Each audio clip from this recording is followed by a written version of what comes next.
Ladies and gentlemen of the Kennebecasis Valley, welcome to Comedy with Balls. Our host tonight returns to the Comedy with Balls stage after he tore the house down in his last appearance. He's performed alongside Jaron Elmore, Ansar Hassan, Mark Splood, and now you get the entire night of him. He's a father of two and a husband of one, and is just happy to be out of the house. Ladies and gentlemen, please make some noise for your host tonight, Dan McCarthy.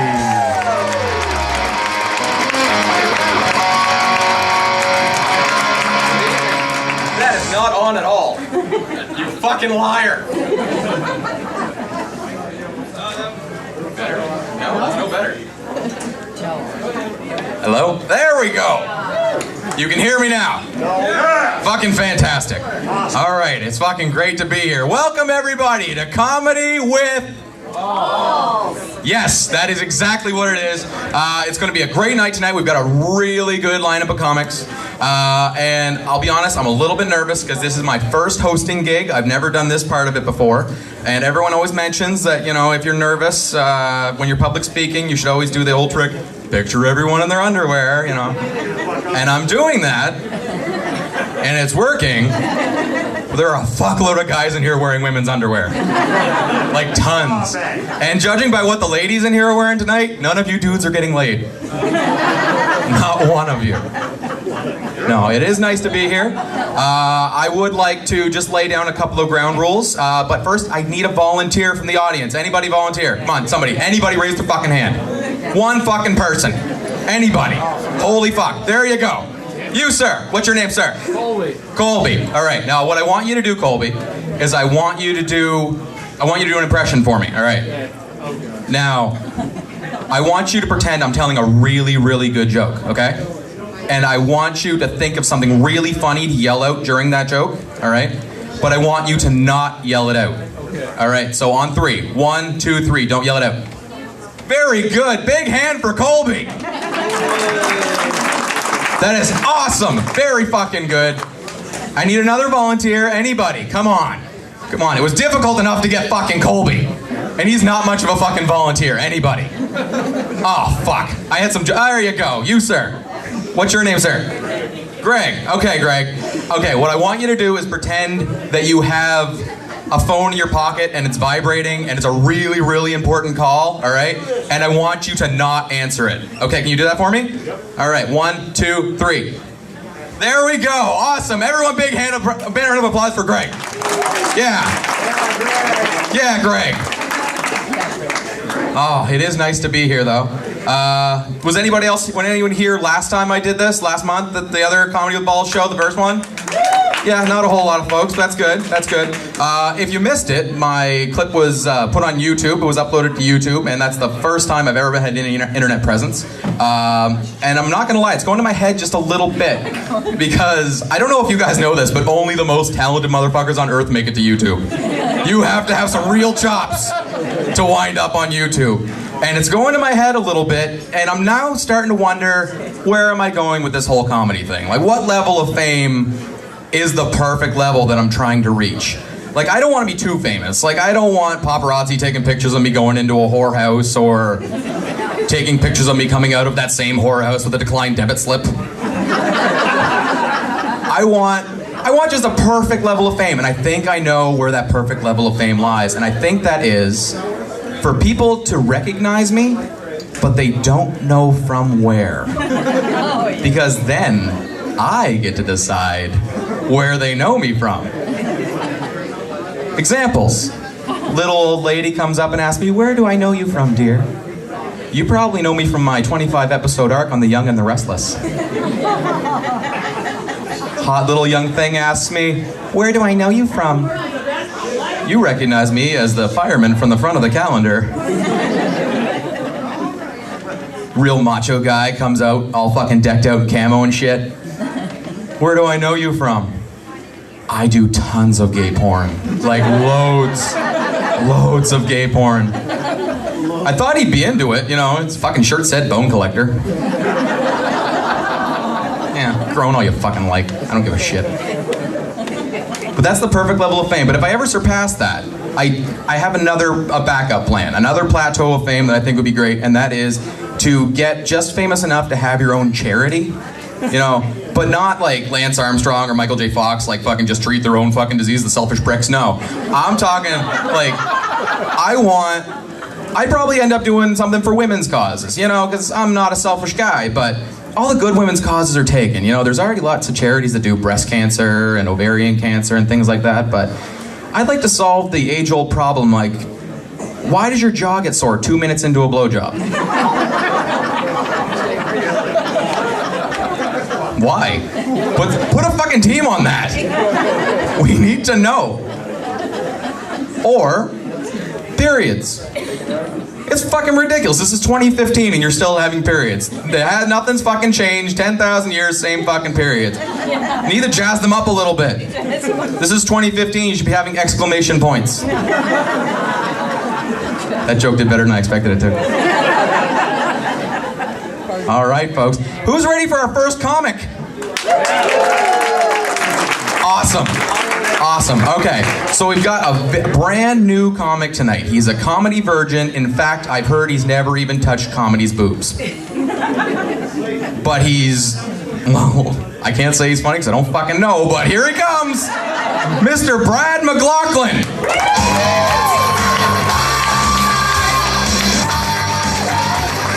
Brad McLaughlin, everybody. How about a big round of applause for the first 5 minutes of that? Sorry, Brad, I had to. But... Hey, now that you've touched comedy's boobs, for $20, she'll tell you if you finger banged her under the bleachers, too. Oh, okay. It's a good crowd in here tonight. It's a pretty decent-sized crowd. How many people came from all the way in town in St. John? Anybody? Fuck, that's like nobody. It's mostly Valley people. Where are my country girls at? Oh, you're... Yeah! Country girls. Where are my basic bitches at?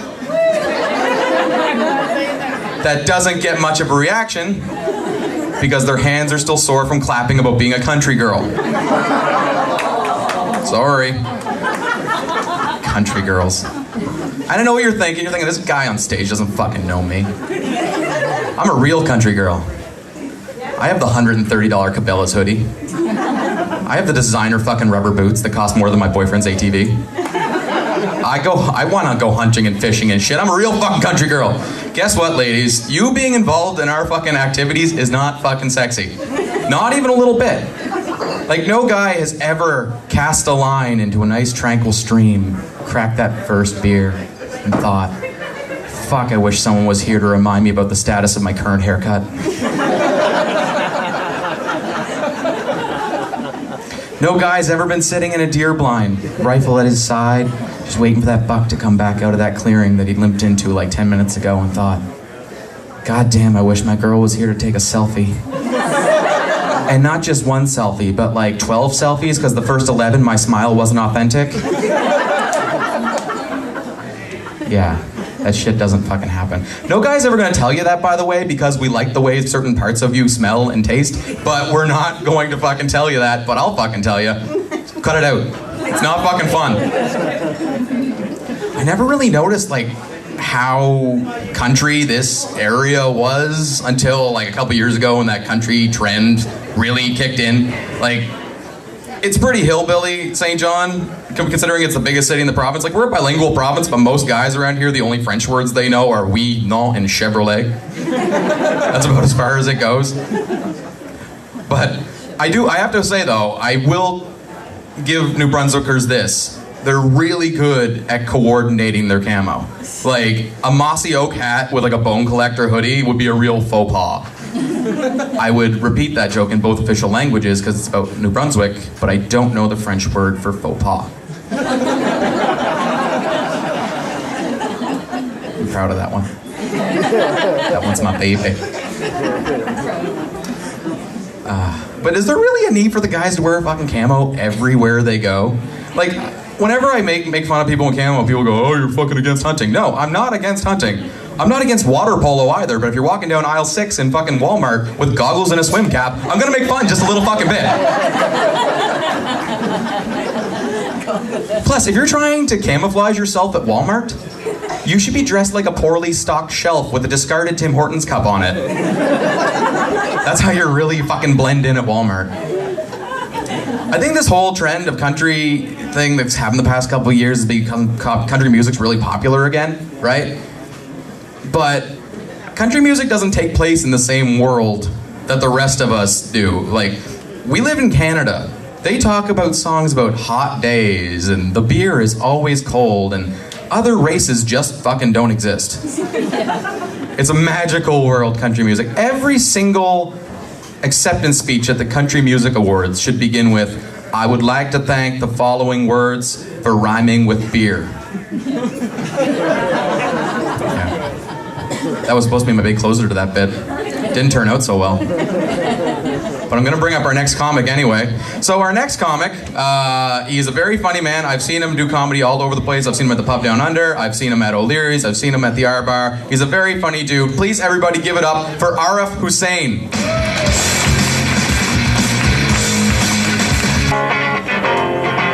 Arif Hussain, everybody. Big clap for Arif, and an even bigger clap that the fuck's in the back left. How awesome is that? Yeah, they're gone. Off to ruin somebody else's night. Any married people in the audience? Anyone here married? Yeah. Anyone here extra married? Yeah, if you're not extra married, you don't know what I mean by extra married. But I'm extra married. Like, I'm 28 years old, and somehow my wife and I just celebrated our 38th wedding anniversary. We've been together for fucking ever. But dating's fun. Dating's like a good movie. Like, you're interested in the characters, there's a nice supporting cast of friends, you're wondering what's gonna happen next. Marriage is the straight-to-DVD sequel to that movie. The part of your mate is being played by an older, less appealing actor. The supporting cast of friends has been replaced by children and responsibility. Sometimes there's a part 3. Part 3 is divorce. And part 3, it seems to be the sweetest part. Not every movie has a part 3, but sometimes it's required for closure. By the way, if you decide to get married for a second time, that's part 4. No one fucking cares. No one gives a shit about your second wedding, so you can go and tell everyone you're gonna be together forever again. Yeah. No, but I'm currently going through a very complicated divorce. The most complicated part about it is my wife does not know we're getting divorced. It's really hard to pull that one on her. Like, I keep bringing home paperwork and she's like, "What am I signing?" It's a petition to put an end to steak and blowjob day. Yeah. Everyone know about steak and blowjob day? Yeah? Yeah. For those of you who don't know what Steak and Blowjob Day is, March 14th has now been designated as the man's Valentine's Day. It's Steak and Blowjob Day. It's a day where insane amounts of meat are consumed and we get to eat a steak. Yeah. It's a wonderful fucking holiday. By round of applause, how many guys in here with girlfriends or wives got them something really nice for Valentine's Day this past year? By round of applause. Come on. No one got anyone anything fucking nice for Valentine's Day? Yeah, there you go. There you go. A few guys. A few. The rest of you, I'm fucking disappointed in you. And they're lying. Oh, are they? All of them? You know this for a fact? Doesn't matter. These two, yes. Okay, those two. Whoa, hold on. You have 2 fucking husbands, you whore? Jesus! This fucking Utah? I'm special. You sure are, ma'am. You sure are.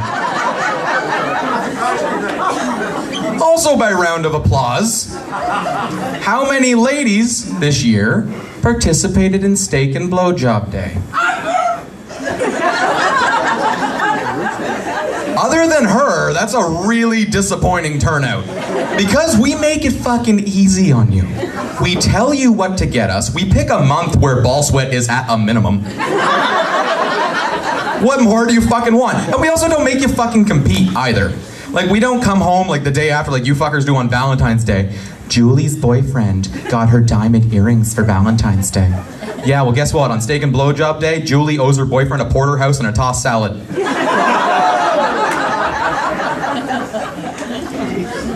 Just a little bit of advice for you ladies, by the way, when it comes to both the steak and the blowjob. patience is important. Because if you finish the job in 5 minutes, that's pretty rare. But if you take a full 30 minutes, well done. Well done. All right, folks, who wants to see another comic? All right, we've got our next comic all the way from Fredericton. He was actually the headliner my night I made my comedy debut, which was up in Fredericton. He's a very funny guy. I've seen him several times. Makes me giggle my pants off every time. Give it up for Vince Hoban.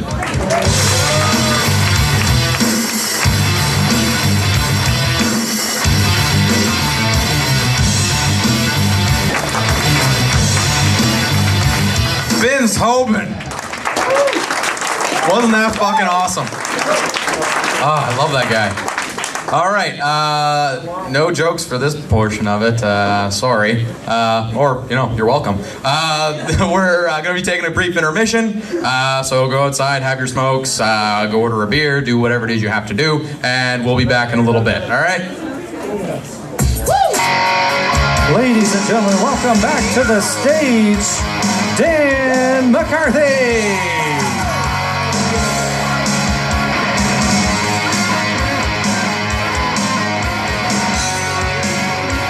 I'm back. Yeah. So during intermission, I ordered this beer, this delicious beverage, and I didn't get ID'd, and that's kind of a new thing for me. I'm 28, but I don't know if it's my inability to grow facial hair or my childlike sense of wonder. Maybe it's my Velcro wallet, but for whatever reason, I always seem to have gotten ID'd up until, somewhat recently. It seems to happen less and less, so now I get a little cocky, go into the liquor store without my ID sometimes, just carrying cash with me and try to buy beer. And sometimes it works and sometimes it doesn't, though the other day I tried to buy beer and it didn't work. She asked me for ID and I didn't have it.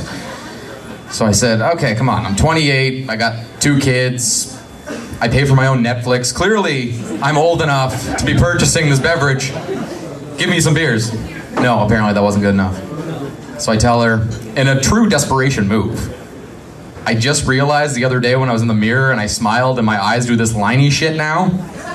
And apparently that was exactly what she needed to hear because I left there 12 beers richer. But it's sad because I'm getting older, but that's not necessarily a bad thing. Getting older can be good because getting older means eventually I'll get to be old. And I can't fucking wait to be old. Because being old seems to involve a lot of things that I'm already a big fan of as a young man. Like, as a young man, I spent many of my Saturdays on the couch watching TV shows. And if I get old enough, I can spend my Saturdays on the Chesterfield watching programs. You know what I mean? But it also seems to involve a lot of old people activities that young people could do, we just don't. Like, I want to watch The Price is Right every fucking day and yet have no idea what anything costs. I want to not have Facebook, but my wife will have Facebook and include my name as a part of hers on her profile. And she'll know how to make like squares and stuff. Young women don't know how to make fucking squares. I want to have like that undying, passionate love that old people have for new potatoes. What the fuck's with the new potato? Old people go fucking ape shit for this stuff. I don't get it. I don't fucking get it. No. But I also want to be old enough that I don't want to be racist or homophobic, but I want to be able to be mildly racist or homophobic and people will still call me progressive. Like, oh, I don't mind the Negroes and the queers. People are like, oh yeah, look at him, he's great. Holy shit, he's so progressive, he's such a free thinker, that one. But I also want to be old because I want to be able to look forward to concerts at Magnetic Hill. Because it's always old guy bands playing. We've got AC/DC, we got Bruce Springsteen, you got some fucking Rolling Stones up there. I think the reason that they keep having all those old guy bands play Magnetic Hill is because none of the old fuckers in attendance have had a natural erection in about 10 years, and the magic of Magnetic Hill makes it look like it's going up on its own.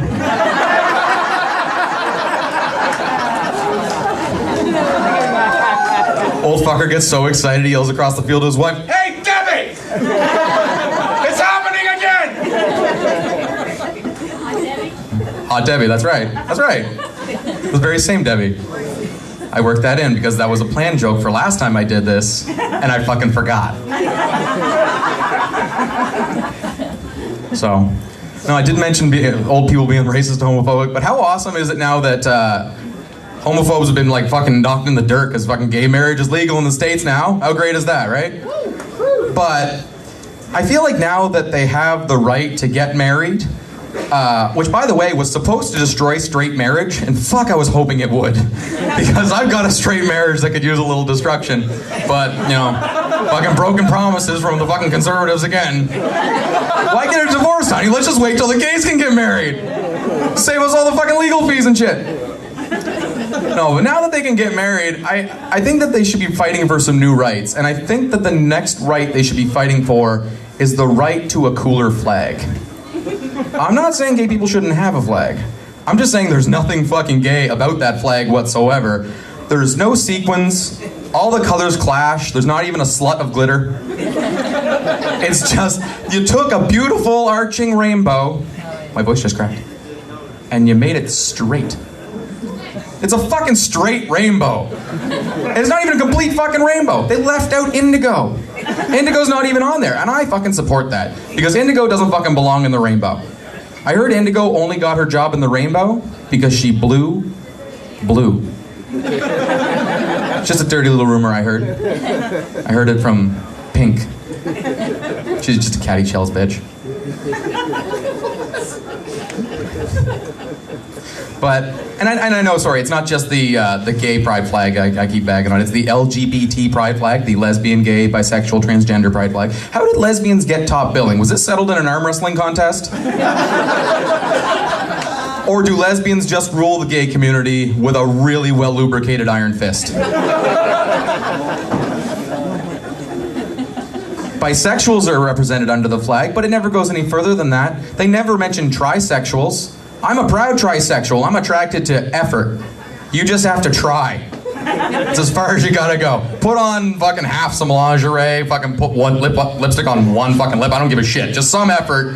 That's all I need. And then there's quadrisexuals, which goes one step further. And there's probably a bunch in this room. Those are the girls that will only fuck a guy if he has a four-wheeler.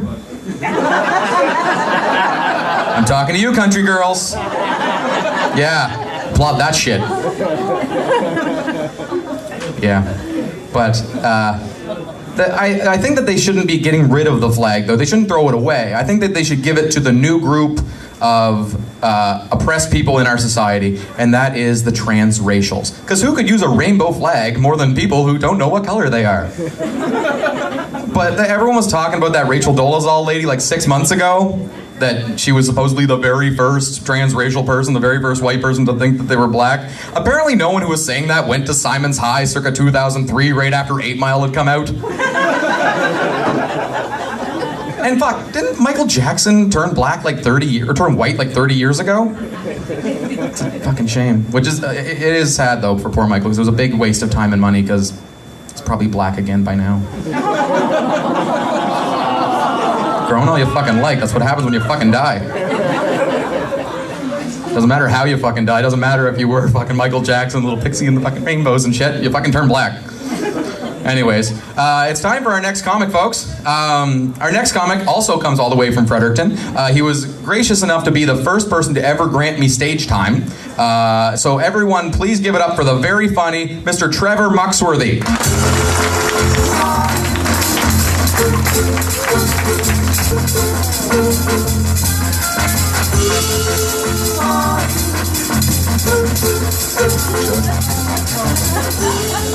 I'm gonna move towards the middle.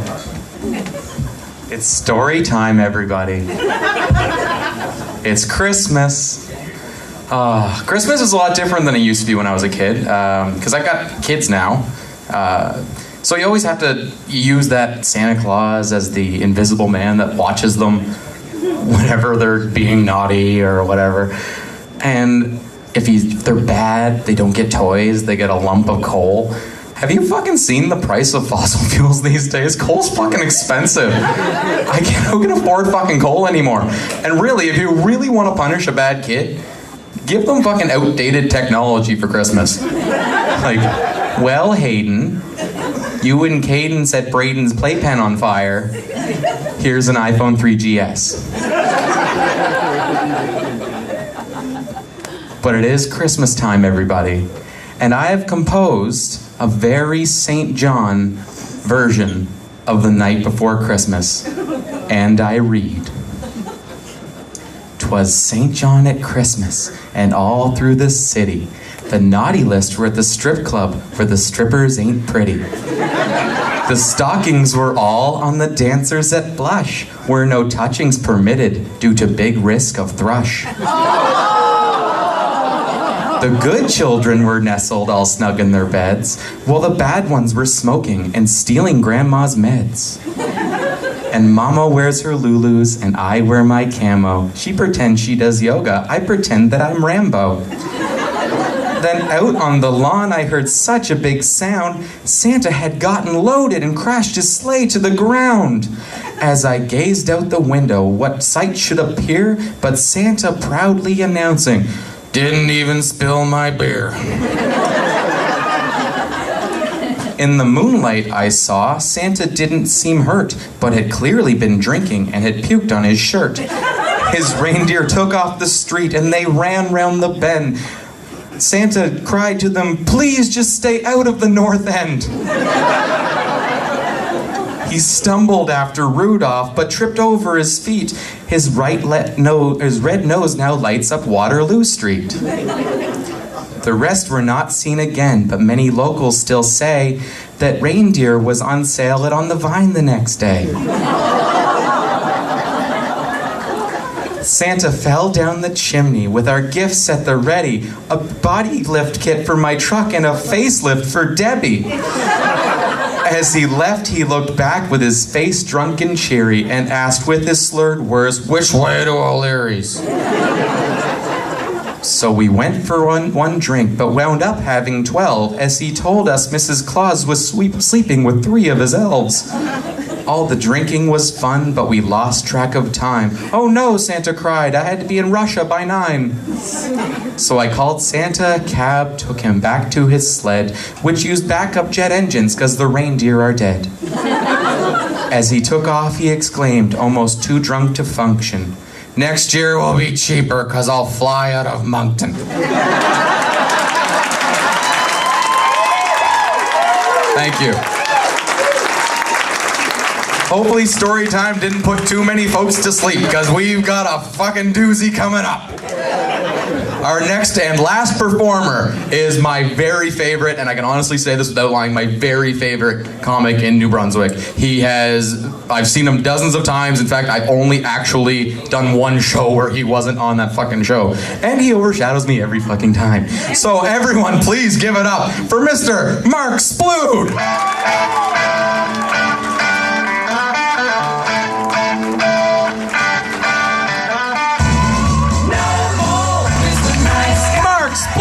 Everybody. How fucking great was that? Oh, it's so good. Well, that's it for our show tonight, folks. I'd just like to thank a couple people. First of all, I'd like to thank our sponsors. Our main sponsor is Homestar. Big round of applause for Homestar. And we have supporting sponsors, Canada Homes for Rent and Sandra Miller Floral Design. Sorry, it's small print. And a couple more people to thank. Number 1, KV Billiards. Great fucking venue. But most of all, I would like to thank me for being the best fucking host you could possibly ask for, and a mediocre crowd at best.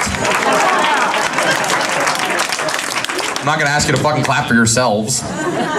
Anyways, everyone have a fucking great night. Our next show is going to be January 2nd. We've got another great lineup of comics. We've got Jimmy McKinley, Troy Haynes, Marty D, John Forward, Ken Bolton, Jamie Morton. Great fucking show.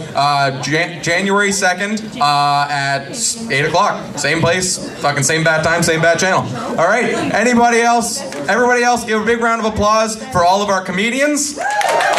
Mark Splood, Trevor Muxworthy, Vince Hoban, Arif Hussain, and Brad McLaughlin. I was your host, Dan McCarthy. Thank you, everybody. Good night.